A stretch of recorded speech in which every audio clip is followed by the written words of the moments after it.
Brasília, porque a nossa reportagem tem notícias sobre o Senado Federal. Decisões que foram tomadas no Senado para serem noticiadas aqui no Jornal Gente pelo Vitor Gomes, que está com a gente nesta manhã. Fala, Vitor, bom dia para você. Oi, Pedro, bom dia para você e a todos que nos acompanham, bom dia para a bancada.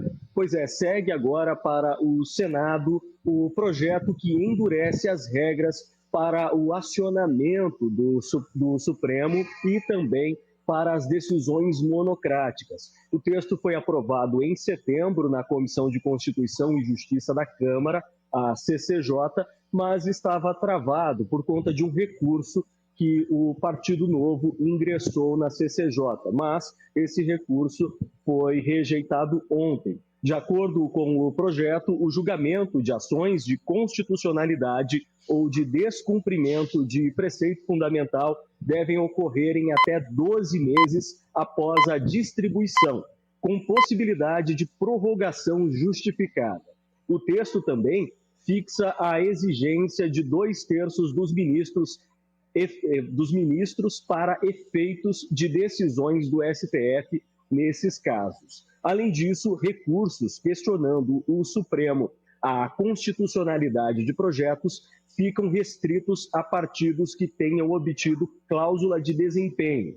A partir de 2027, terão atingido a cláusula os partidos que tenham obtido um mínimo de 13 deputados federais distribuídos em ao menos 1/3 das unidades da federação.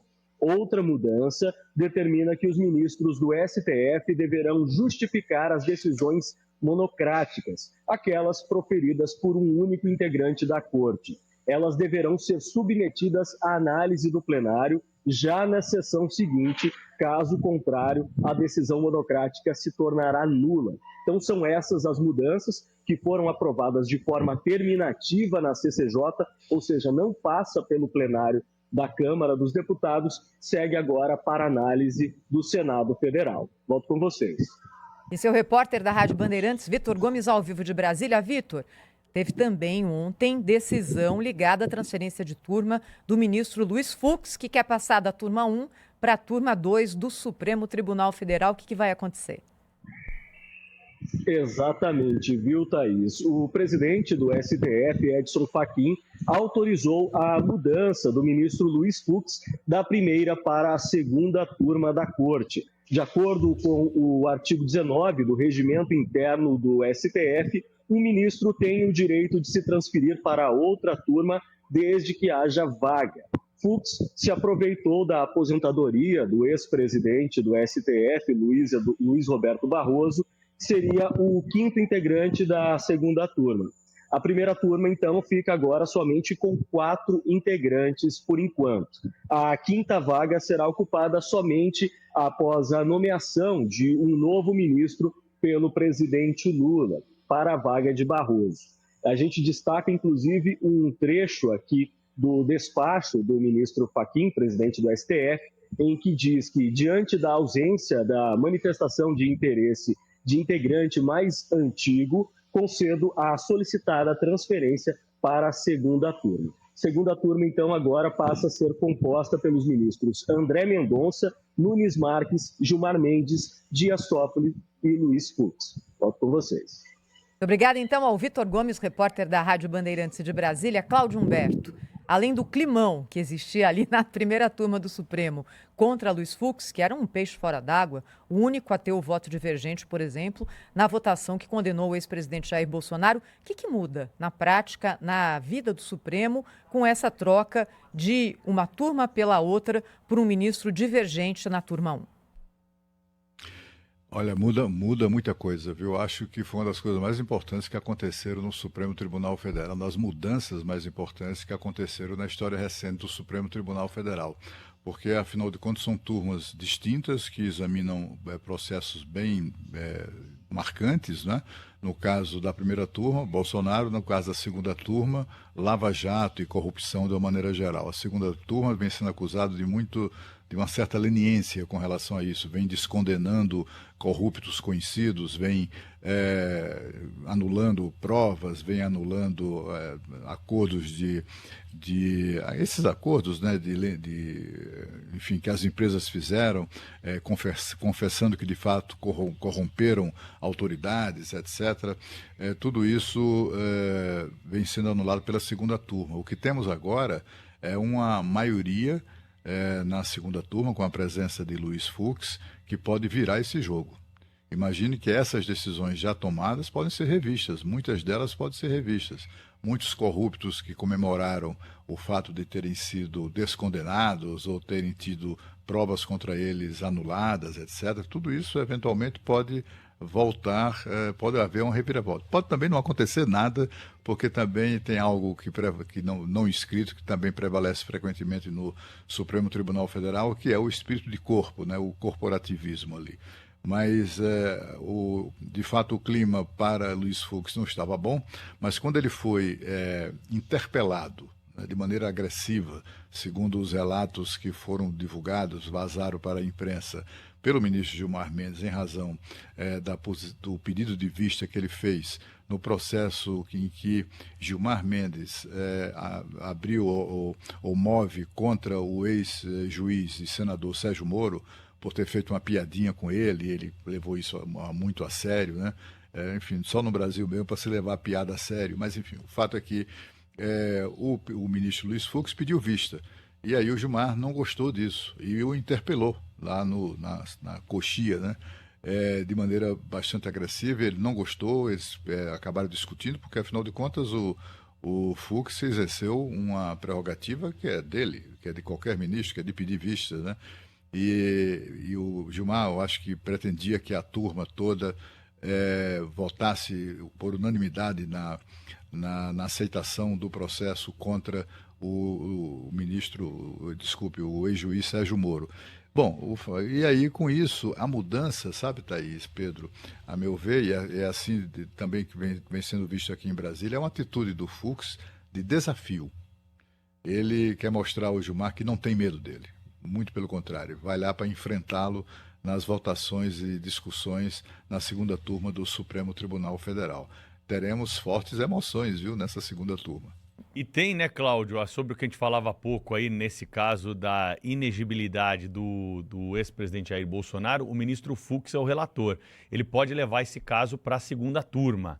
Claro que seria uma estratégia ali que poderia fazer barulho num primeiro momento, mas os outros ministros, todos da segunda turma, podem pedir para levar o caso para o plenário. E aí no plenário a gente sabe o que aconteceria, né? As chances do Bolsonaro são mínimas, porque vimos o que aconteceu no julgamento na primeira turma. Mas é uma questão que está nas mãos ali do ministro Luiz Fux, um pedido que foi feito pela defesa, pela decisão tomada no Tribunal Superior Eleitoral sobre a situação política, né, de Jair Bolsonaro. Então tem muita coisa aí por trás dessa mudança, muita coisa que pode acontecer, tudo depende da vontade dos ministros, está na mão deles, né, chamar esses julgamentos, distribuir da forma, o regimento interno do Supremo prevê esse tipo de possibilidade. E olha, lamento aqui que seja mais uma prova de atuação política do Supremo Tribunal Federal de um lado e do outro, porque essa decisão de Luiz Fux, é claro, que também tem um significado político. Ele cansou de ser minoria na turma 1 e falou, bem, já que aqui não adianta nada, vou para a turma 2, onde eu formo maioria. Por que existem essas turmas no Supremo Tribunal Federal? 11 já é um número pequeno de gente decidindo tanta coisa. Agora 5 e 5, com essa possibilidade de composição, olha, parece que a gente fica cada vez mais ali, sem ter a quem recorrer. No Jornal Gente, na sequência, quer falar, Cláudio? Desculpa, senti você ali tentando entrar no assunto. É que o Pedro chamou atenção para um fato que é importante, que é essa coisa de levar os assuntos da turma para o plenário, né? Mas isso pode ser derrotado também, né, Pedro? Pode. Na turma, como aconteceu na primeira turma. A primeira turma recusa terminantemente levar ao plenário, exatamente para evitar os votos dos 2 ministros que se supõe votassem contra o entendimento da majoritária na primeira turma. Então, os processos não saem de lá. Pode acontecer a mesma coisa na segunda turma também, né? Sim. Com a presença do Fux e mais os outros 2, olha, não vai para o plenário, vai ser aqui mesmo. E eles terão maioria, né? Vai ser bonito de ver, viu, essa briga. Eu acho que vai ser muito interessante porque, na verdade, desequilibra ou estabelece, né, um equilíbrio que não havia. Havia ali uma maioria na primeira turma que é francamente governista, digamos assim, se formos usar uma correlação ali política, né? E também na segunda turma. Eram 2 turmas de controle, controladas, né, por esse governismo aí que tomou conta do Supremo Tribunal Federal. Ô, Thaís, eu sei que a gente está atrasado, mas eu quero fazer quero trazer aqui um assunto que tem tudo a ver com isso que eu estava preparando para um outro dia para a gente conversar, né? Veja só que interessante essa história do embargo de declaração. Todo mundo está dizendo que embargo de declaração não muda absolutamente nada, né? Que não tem poder para acabar, que é a história do caso criminal, da ação penal que foi movida contra, né, Jair Bolsonaro e o núcleo mais próximo ali naquele julgamento principal que está se arrastando agora nos outros núcleos.